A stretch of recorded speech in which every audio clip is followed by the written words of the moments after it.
అన్ని అసభ్యకరమైనటువంటి వాతావరణం కలిగినటువంటి సమాజంలో మనం ఉన్నాం. కుటుంబంతో కలిసి దేవుని మందిరంలో కూర్చోవాలి, కుటుంబంతో కలిసి దేవుని ఆరాధించాల్సింది పోయి కుటుంబంతో కలిసి సినిమాలకు షికార్లకు పోతూ ఉన్నారు.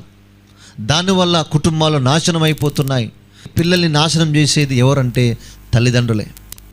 షాపుకి పోయి ఒక సిగరెట్ డబ్బా తీసుకురా పోరా అని చెప్తా ఉన్నాడు, ఒక తంబాకు తీసుకురాపో బిడ్డ, ఒక కోటర్ తీసుకురాపో బిడ్డ అని చెప్పి తల్లిదండ్రులే పిల్లలకి నేర్పిస్తున్నారు. పిల్లల్ని బ్రాండ్ షాపుకు పంపిస్తూ ఉన్నారు. ఆడపిల్లల్ని కూడా బ్రాండ్ షాపుకు పంపిస్తున్నారు. నేను చూసిన ఒక దగ్గర నా గుండెలు పగిలిపోయినాయి. నాకు తెలిసిన వాళ్ళు ఉన్నారు కొంతమంది. ఆమెనే వచ్చి మామయ్య తాగుతావా అని చెప్పి గ్లాసులో పోస్తూ ఉన్నది బ్రాండీ. నాకు ఒక్కసారి హార్ట్ అటాక్ వచ్చినట్టు అయిపోయింది. ఆడపిల్ల వచ్చాట మామయ్య తాగుతావా అంటున్నది. అరే అట్లా తప్పురా బాబు, అలా చేయొద్దు అంటే అది కామన్ అంటాడు ఒక ఆయన. అంటే అంతగా బరిదేగించిపోయిన సమాజం. ఆడపిల్లలతోని సర్వ్ చేపిస్తూ ఉన్నారు. అమ్మ ఆమ్లెట్ వేసుకురా అంకుల్కి అంటే చూడండి ప్రేమన దేవుని బిడ్డలారా, పాపము అనేది సమాజానికి తప్పుగా అనిపించట్లేదు, అది కామన్. ఈ రోజుల్లో అదంతా కామన్, తప్పేమీ కాదు అని చెప్పి దాన్ని టేక్ ఇట్ ఈజీగా తీసుకొని సమాజం నడుస్తూ ఉన్నది.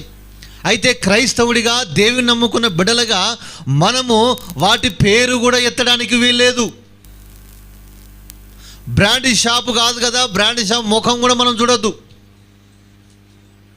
అది అపవిత్రమైంది. కొంతమంది అయితే బ్రాండ్ షాపులకే దేవుళ్ళ పేరు పెట్టుకుంటారు వాళ్ళు, అది విచిత్రం. తాగడమే తప్పురా అంటే ఆ బ్రాండ్ షాపుకి దేవుని పేరు పెడతాడు వాడు. నేను దేవుని ఆరాధిస్తున్నాను, ఆ దేవుడు అంటే నాకు చాలా ఇష్టం అని చెప్తాడు. సరే సంతోషం, దేవుని ఎవరికి నచ్చిన దేవుని వాడు ఆరాధించుకొని, కానీ ఆ దేవుని పేరును బ్రాండ్ షాపుకి పెడుతున్నాడు వాడు. అంటే దాని అర్థం ఏంటి?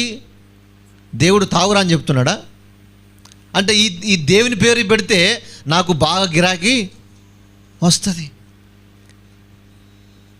పిల్లలు తాగితే తప్పు అని చెప్తున్నాం, తండ్రి తాగితే తప్పు అని చెప్తున్నాం.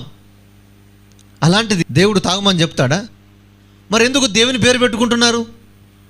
అంటే వారికి పరిశుద్ధత అంటే తెలియదు, వారికి తాగడము తప్పు అని వారికి తెలియదు, అది కామన్. అయితే ప్రేమన్న దేవుని బిడ్డలారా, ఒక క్రైస్తవునికి అపవిత్రమైంది అది. ఒక క్రైస్తవునికి, యేసుప్రభు నమ్ముకున్న వానికి ఒక ప్రత్యేకత ఉన్నది. యేసుప్రభు నమ్ముకున్న వానికి 100 మందిలో ఉన్నా కూడా మన నీతిని మనం మర్చిపోవద్దు. ఎంతమంది నా దగ్గర ఉన్నా కూడా, ఎంతమంది నాతో మాట్లాడినా కూడా నా స్వభావాన్ని నేను ఎప్పుడు మార్చుకోను, నా గుణాన్ని నేను ఎప్పుడు మార్చుకోను, నా క్యారెక్టర్ను ఎప్పుడు కూడా నేను అపవిత్రపరచుకోను. ఎందుకంటే నా లిమిట్స్ నాకున్నాయి, నా ఆలోచనలు నాకున్నాయి. ఎంతోమంది ఎన్నో రకాలుగా మాట్లాడతారు, కానీ నా స్వభావాన్ని నేను ఎప్పుడూ మార్చుకోను. ఎందుకంటే నేను దేవునికి సమర్పించుకున్నాను, నేను దేవునికి అర్పణముగా పోయబడ్డాను, నేను నా దేవునికి సమర్పించుకున్నాను కనుక నేను 100 మందిలో ఉన్నా కూడా నేను అపవిత్రతకు చోటు ఇవ్వను.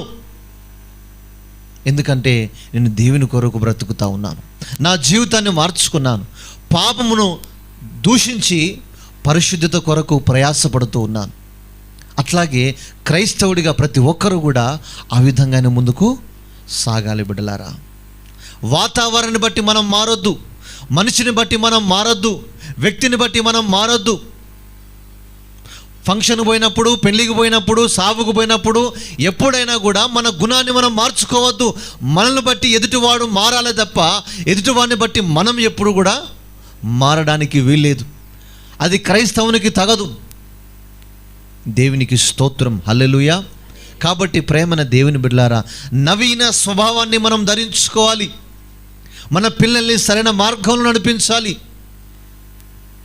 దేవుడు నాకు పిల్లల్ని ఇచ్చాడు, వారి కొరకు మనం ఆస్తులను సంపాదిస్తున్నాం, వారి కొరకు అంతస్తులను సంపాదిస్తున్నాం.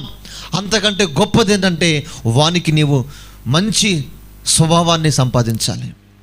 ఆస్తులను సంపాదించడానికంటే ముందుగా వానికి మంచి ప్రవర్తనను నేర్పించాలి. వానికి దైవభక్తిని సంపాదించి పెట్టాలి. మనం ఈ లోకములో చదువు ఎంత ముఖ్యమో, ఈ లోకంలో డబ్బు ఎంత ముఖ్యమో, ఈ లోకములో పిల్లలకి ఆస్తులు సంపాదించడం ఎంత ముఖ్యమో, అంతకంటే గొప్పది ఏంటంటే ప్రేమన దేవుని బిడ్డలారా, వానికి మంచి ప్రవర్తన నేర్పించాలి, వాడికి మంచి గుణాన్ని నేర్పించాలి, వానికి మంచి దైవత్వాన్ని నేర్పించాలి. అదే వానికి నువ్వు ఇచ్చే సంపాదన. ఈ లోకంలో ఆస్తులు పోతాయి, ధనం పోతుంది, అన్నీ పోతాయి, కానీ మంచి స్వభావం అనేది పోదు.